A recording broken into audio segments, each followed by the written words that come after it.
이거 예전에도 많이 보셨을 분들도 계시겠지만 특히 한국은요 다행인 거일 수도 있지만 서비스업 산업 비중이 그렇게 높지도 낮지도 않습니다. 그냥 밸런스 있게 가고 있어요. 다만 미국 같은 경우는 제조업 비중이 이미 낮아져 있는 상태였고 서비스업 비중이 굉장히 높습니다. 그러니 당연히 그러니까 서비스업을 단순히 식당이나 뭐 호텔이나 뭐 이런 거에만 국한시키지 마세요. 고부가 IT 서비스도 많습니다. 그렇지만 대다수의 사람을 많이 고용하고 있는 서비스업은 뭐라고요? 자영업 일자리예요. 자영업 일자리.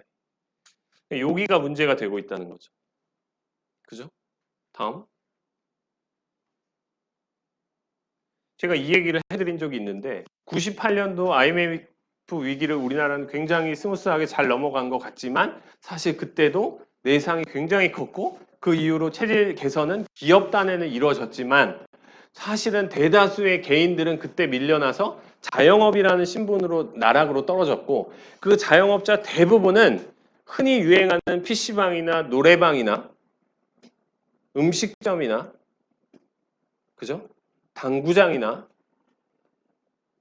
프랜차이즈업에 종사하면서 아주 본질적 가치나 기술 없이 쉽게 진입해서 경쟁이 심화되는 국면으로 진입했는데 다행히 지난 10여 년간 경제가 그래도 스무스하게 하면서 그나마 뭐 높진 않았지만 먹고 사는 수준이었습니다. 근데 그게 최근 몇 년서부터 계속해서 야금야금 뭔가가 침투하기 시작하면서 경기가 좀 슬로우 다운 하면서 안 되기 시작한 거죠. 근데 압도적으로 자영업 비중이 높은 나라 좀 보세요. 어떤 나라인지.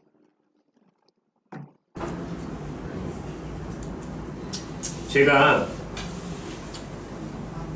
여러분도 최근에 버블 논란이 있으니까 미국 주식을 하든 한국 주식을 하든 뭐 뭘 하시든 불안하잖아요, 마음은. 근데 제가 드리고 싶은 얘기는 뭐냐면 조심하라고도 말씀드렸지만 첫 번째는요, 미국하고 중국하고 한국 정도의 나라에서 절대 위기가 발생하지 않습니다.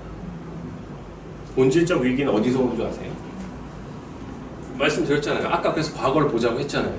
2008년에 미국에서 금융위기가 터지고 미국은 금융위기의 진원지였는데도 불구하고 세계 최고의 국가의 지위를 지금은 더 잘 유지하고 있습니다.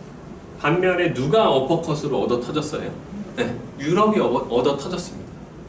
무슨 얘기냐? 전 세계로 봤을 때 미국은 젊고 위기를 극복할 만한 나이였고 아주 스마트한 애였는데 과잉된 욕심에 의해서 휘청인 젊은이라고 볼 수 있는 거고, 그죠? 유럽은 다 늙은 노인이었고 먹고 살 것도 마땅치 않은 아주 잔재주나 기술밖에 없는 통역해서 먹고 사는, 예를 들어서 아니면 관광객을 상대로 그리스에서 관광객 상대로 물건 파는 정도의 나라가 정말 이런 나라들이었던 거죠.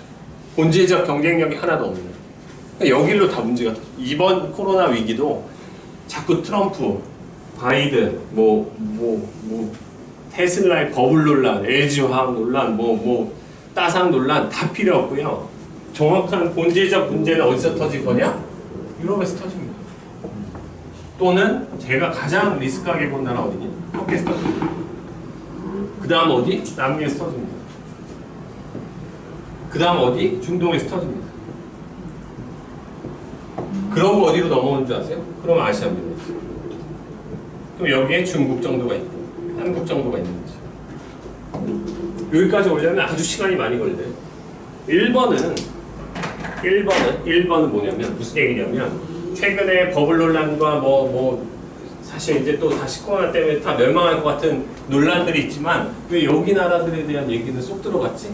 여기 들어보셨어요? 얘네 망할 것 같다는 얘기. 못 들어보셨죠? 안 망한다는 얘기예요. 일단은 안 망합니다. 그래서 우리가 다 지금 불안한데 망하는 거 아니야? 너무 버블이 심한 거 아니야? 라고 그때도 말씀드렸지만 논란이 있을 때는 쉽게 버블이 줄어들거나 폭락하거나 하는 사태가 잘 안 일어나더라는 거죠. 코로나도 가만히 보면 이제 내년부터 미국 대선 들어가서 트럼프가 재선하면서 잘 될 거다라고 할 때 터진 거고, 리스크는 항상 우리가 생각하지 않은 곳에서 터지는데 사실 그 전부터 상태가 제일 안 좋았던 건 여기죠. 그죠? 얘는 여전히 상태가 안 좋아요. 그죠? 요런 애들 터지고 한국이 터지겠죠. 터지면 다음 또 볼까요? 요런 애들, 요런 애들, 요런 애들, 요런 애들, 요런 애들, 요런 애들. 이런 애들이 먼저 터집니다. 보세요.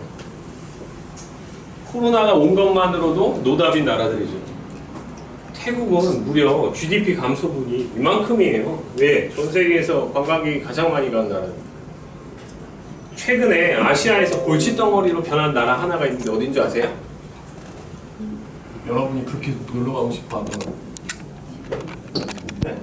요새 싱가포르 주택 가격 같은 거 한번 네이버에 검색해 보신 적 있으세요? 네. 엄청나게 하락하고 있습니다. 왜? 중개무역을 통해서 먹고 사는 나라 자체 사이즈 요만해서 그냥 다 이렇게 해서 먹고 사는데 아무도 안 오잖아 지금. 다 떠나고 있잖아.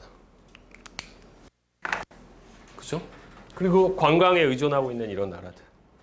한국은요 상대적으로 굉장히 안정적입니다. 다만 이제 욕심이 지나친 지금 욕망에 다들 눈이 멀어 있다라는 게 더 큰 문제일 수는 있지. 왜냐면 여기는 문제는 있지만 욕망도 없거든 얘네들은. 근데 여기는 뭐 큰 문제는 아니지만 욕망은 거의 뭐 정신 나간 뭐 욕망의 화신들이 되어가고 있잖아요. 다들. 다음 보세요. 업종별 종사자 수 분포에서 도소매업과 음식 숙박업 종사자 비중이 높은 추입니다. 한마디로 뭐야? 코로나 같은 게 터지면 취약한 나라 1, 2, 3, 4, 5, 6, 7, 8, 9, 10 이란 얘기입니다. 왜? 여기 안 가잖아요. 그죠? 한국 절대 빠지지 않아요. 아까 보신 것처럼 자영업자 비율 상당히 높고 가계부채 문제 그때 말씀드린 것처럼 우리는 IMF 때부터 계속해서 정부가 기업의 부채를 누구한테 떠넘겨? 가계한테 떠넘겼다니까요. 그래서 우리는 가계부채가 문제고 미국은 정부 부채가 문제고 일본도 정부고 중국은 기업 부채가 문제고 그걸 말씀드렸었잖아요. 한국 이거 심각하다니까요. 그래서 개인 파산 안 시킨다잖아요. 뉴스 보셨죠? 개인 파산 못하게 한대잖아요. 그러니까 파산자가 급증하는 걸 막기 위해서 이자 안 내도 상관없대요. 빨리 돈을 빌리세요. 이자 안 내도 상관없다잖아요.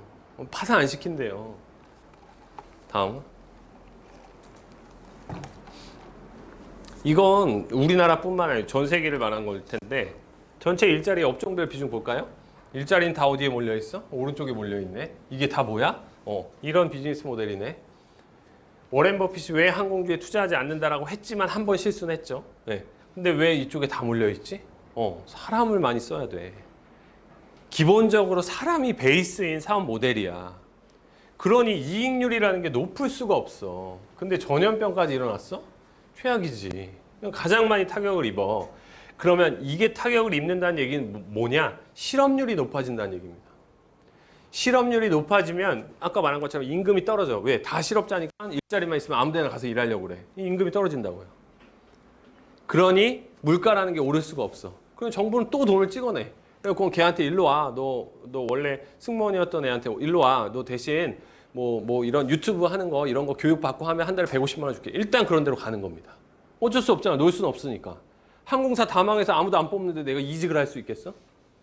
가는 겁니다. 그러니까 먹고는 산다니까요. 근데 그게 양질의 일자리냐고. 아닌 거지. 그게 문제라고요. 그러면서 그 150만 원은 어디서 나온 돈이야? 미래의 세금을 땡겨서 가져왔으니 나한테 150만 원 준 거 난 당장은 기쁘고 내가 굶어 죽진 않지만 그 150만 원 내가 받은 거 가지고 난 또 쓰잖아. 겨우겨우 난 먹고 살지. 근데 그 돈을 쓰면 부자들한테는 15원씩 가는 거지. 예를 들면 나 한 명당. 그래서 부동산이나 주식을 갖고 있거나 땅을 갖고 있는 사람들의 자산 가치는 10배, 20배씩 올라가는 거지. 난 150만 원 겨우 먹고 살고 있는데 얘는 10배, 20배. 난 또 150만 원. 얘는 2배, 3배. 계속 이 현상이 반복된다고요. 이거 어떻게 해야 돼? 어떻게 해야 될까요? 어쨌든 보세요. 여기 보시면 건설, 제조, 그다음 소매, 교육, 여가, 숙박, 기타 서비스 답이 없죠. 다음. 여기 아주 친절하게 적어놨죠. 팬데믹에 취약한 업종은 대부분 뭐야? 소규모 기업에서 담당하고 있어. 그러니까 여러분이 메커니즘을 첫 번째 이해하셔야 되는 건 주식시장에 상장될 정도의 기업이면 굉장한 기업인 겁니다. 아시죠? 우리나라에도 소규모 자영업자까지 하면 진짜 한 500만, 1000만이 될 텐데 상장 기업은 2000개조차도 되잖아요. 경기가 이렇게 어려운데 왜 주식이 오르지? 오르지. 오른다니까. 그 2000개는 돈 겁나 잘 벌고 있어. 왜? 돈을 찍어주고 있잖아. 네가 실업한 거와 상관없이 찍어주고 있잖아. 그 찍어준 돈은 2000개 기업들 돈으로 전환되게 돼 있어, 무조건. 왜? 저희도 그렇지만 최근에 원래 점심시간마다 나가서 밥 먹었잖아요. 저희 코로나 사태 이후에 한 번도 밖에 나가서 밥을 먹어본 적이 없어요. 지금 거의 8개월 동안. 저희 식구들은. 전부 해먹고 있어요. 그러면 보세요. 원래는 이 주변에 자영업자분들한테 줬어야 하는 밥값이 누구한테 가고 있을까요? 이마트나 최소한 마켓컬리나 아니면 오뚜기나 농심이나 HMR 회사 같은 삼양식품이나 다 기업한테 가고 있다니까. 동네 아저씨 아줌마한테 가야 될 돈이, 그러니까 그 아주머니 아저씨들이 가져가야 될 돈은 누가 주고 있어? 정부가 찍어주고 있잖아요.